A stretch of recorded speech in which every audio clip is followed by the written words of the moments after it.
This is by far the most sought after recipe and my favorite dessert to bring to potlucks because everyone loves it.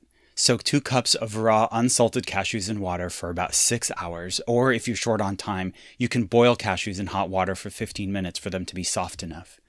First, we gotta make the crust, and here I'm actually using a recipe for a delicious no-bake cookie. Mix together 2 cups of raw quick oats. You can use gluten-free oats if you want this to be a gluten-free recipe.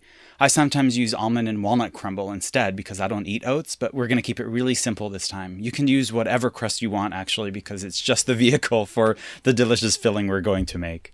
To the oats, add a 1/4 cup of coconut oil, a 1/4 cup of agave, a teaspoon of cinnamon, a 1/4 cup of unsweetened cacao, and a teaspoon of vanilla. Mix them all together over medium heat for just about 2 minutes, long enough for the oats to be coated in delicious chocolate. Then pour it all into a springform pan and press flat to make the crust. Throw that into the freezer for a minute and we're going to make the filling while that's sitting there, because the rest is all done in the blender. Thoroughly rinse the 2 cups of the pre-soaked cashews or the boiled cashews before you throw them in the blender.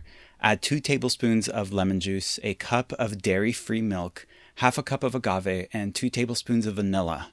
Then throw in a pound of peeled bananas. Blend until totally smooth. Stop the blender once it's all smooth. Add 3 tablespoons of soy lecithin, which serves as an important emulsifier in this recipe, and a cup of coconut oil. Blend for a couple more minutes until totally incorporated.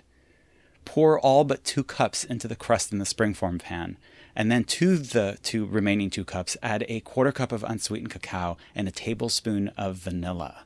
Blend for just about a minute until it's incorporated, and generously dollop the chocolate mixture with a spoon. Then I use a butter knife to create the swirl.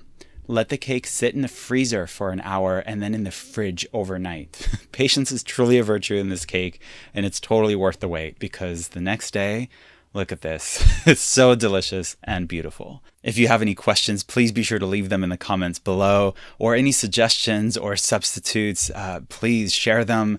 I love this recipe. I've made it with blueberries instead of chocolate, so it was like a blueberry banana cheesecake. You can use anything for a crust, or don't even use a crust. I just pour the mixture into little serving cups, and it's kind of like pudding. So it's totally up to you. It's just delicious and raw and totally plant-based. Enjoy.